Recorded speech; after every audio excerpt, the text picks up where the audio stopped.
ஸ்ரீநிதி ஜோதிடம் சகோதர சகோதரிகள் அனைவருக்கும் வணக்கம். இன்று வைகாசி மாதம் 23ஆம் நாள் ஜூன் 6 வெள்ளிக்கிழமை ஏகாதசி திதி. இன்று பெருமாள் வழிபாடு மிக மிக அற்புதமான பலன்களை கொடுக்கும்.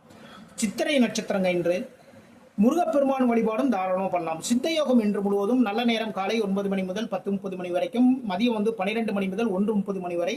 சூலம் மேற்கு, பரிகாரமா வெள்ளம் சாப்பிட்டுட்டு போங்க, மிக மிக சிறப்பு. மேச ராசிக்கு இன்று நண்பர்களுக்காக உதவிகள் எல்லாமே பண்ணுவீங்க. கூட்டு தொழில் பண்றவங்களுக்கு ஒரு சிறப்பான நல்ல விஷயங்கள் எல்லாமே நடக்கும். பூர்வீக சொத்துக்கள் மூலமாக லாபங்கள் உங்களை தேடி வரும். மகாலட்சுமி வழிபாடு பண்ணுங்க. ரிஷப ராசிக்காரர்களுக்கு கடன் வாங்கக்கூடிய ஒரு முயற்சியில் இறங்குவீர்கள். எதிரிகள் மூலமாக தொல்லைகள் இருக்கின்றது என்று. அதே நேரத்தில் உங்களுடைய வேலைகளில் திறமைகள் வெளிப்படக்கூடிய மிக மிக சிறப்பான நாள். பெருமாள் வழிபாடு பண்ணுங்க. மிதுன ராசிக்கு மன திருப்தியான செயல்கள். ஓகேங்களா? வருமானம் பல வழிகளில் வரும். நீங்க பிசினஸ் பண்ணாலும் சரிதான், சின்ன வியாபாரம் பண்ணாலும் சரிதான், வருமானம் சேர்ந்து கொண்டே இருக்கக்கூடிய மிக மிக சிறப்பான நாள். இன்று அம்மன் வழிபாடு பண்ணுங்க. கடக ராசிக்கு ரியல் எஸ்டேட் தொழில் பண்றவங்களுக்கு முன்னேற்றங்கள் அதிகரிக்கும். அதிகப்படியான வாடிக்கையாளர்கள் உங்களுடைய தொழிலுக்கு மிக உதவிகரமா இருப்பாங்க. அதிகப்படியாக வாடிக்கையாளர் வருவாங்க, புக் பண்ணுவாங்க. அதன் மூலமாக லாபங்கள் அதிகரிக்குங்க. வேலையில ஆர்வமா எல்லா வேலையிலும் பார்ப்பீங்க. சிவபெருமான் வழிபாடு பண்ணுங்க. சிம்ம ராசிக்கு விரயங்கள் இருக்கின்றது, பயணம் இருக்கு. சில முயற்சிகளில் முன்னேற்றங்கள் வரக்கூடிய மிக மிக சிறப்பான நாள். பெருமாள் வழிபாடு பண்ணுங்க.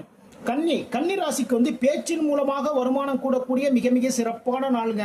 ஓகேங்களா? திரைத்துறையிலையோ இல்ல சின்ன திரையிலையோ நீங்க ஒரு டப்பிங் கலைஞரா இருக்கீங்கன்னு வச்சுக்கோங்களேன்.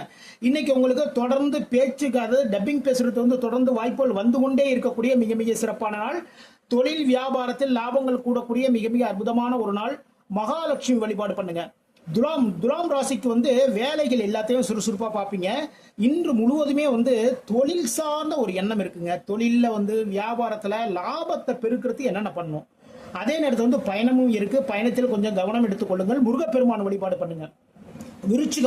விருச்சிக ராசிக்காரர்களுக்கு இன்று லாபத்தில் கொஞ்சம் விரயம் இருக்கின்றது. நம்ம ஒரு பிசினஸ் பண்றோம். அந்த பிசினஸ்ல பாத்தீங்கன்னா இவ்வளவு லாபம் வரும் நம்ம நினைச்சிட்டு போனீங்களா, அந்த லாபத்துல கொஞ்சம் விரயம் இருக்கின்றது. ஆன்மீகம் சார்ந்த ஒரு பயணம் இருக்கு. அதே நேரத்தில் சுபகாரிய தடைகளும் இன்று இருக்கின்றது.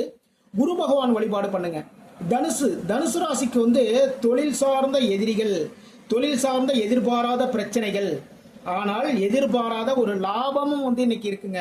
அதனால தைரியமா எல்லா வேலையிலும் பார்க்கலாம். துர்க்கை வழிபாடு பண்ணுங்க. மகர ராசிக்கு நண்பருக்காக ஒரு வேலை பார்க்கறதுக்கான முயற்சிகள் இன்னைக்கு இறங்குவீங்க. தொழில் சார்ந்த சில உதவிகள் எல்லாமே உங்களுக்கு கிடைக்கும். வீட்டில் ஒற்றுமை நிலவும். இன்று ஆஞ்சநேய பெருமான் வழிபாடு பண்ணுங்க. கும்பராசிக்கு சுபகாரியம் சார்ந்த சிறு சிறு பிரச்சனைகள், வீட்டில் சுபகாரியம் சார்ந்த சில விஷயங்கள் எல்லாம் ஏற்பாடு பண்ணிருப்போம் இல்லைங்களா, அதை சார்ந்த சின்ன சின்ன பிரச்சனைகள் வரும். எதிரிகள் மூலமாக சிறு தொல்லைகள் வரக்கூடிய வாய்ப்புகள் இருக்கு. ஆனால் வேலை வாய்ப்பு அமையக்கூடிய மிக மிக சிறப்பான நாள். இன்று குரு பகவான் வழிபாடு பண்ணுங்க. மீன ராசிக்கு பூர்வீகம் சார்ந்த சில பிரச்சனைகள் வரக்கூடிய வாய்ப்புகள் இருக்குங்க. கடன் கிடைக்கக்கூடிய ஒரு வாய்ப்பும் இன்று வரும். இன்று பூரட்டாதி நட்சத்திரக்காரர்களுக்கு சந்திராசம் இருக்கிறதுனால பூரட்டாதி நட்சத்திரக்காரர்கள் அனைத்து விஷயத்தையும் ரொம்ப கவனமா எல்லா வேலைகளையுமே பாருங்க. இன்று முருகப்பெருமான் வழிபாடு பண்ணுங்க. இதுவரைக்கும் 12 ராசிகளுக்கான இன்றைய ராசி பலன் பார்த்தோம். மீண்டும் நாளை சந்திப்போம். நம்முடைய ஸ்ரீநிதி ஜோதிடம் சேனலை லைக் பண்ணுங்க, ஷேர் பண்ணுங்க, சப்ஸ்கிரைப் பண்ணுங்க. நான் உங்கள் ஜோதிடர் திருச்சேரை ராஜா வெங்கடேஷ். வாழ்க வளமுடன், வாழ்க வளமுடன்.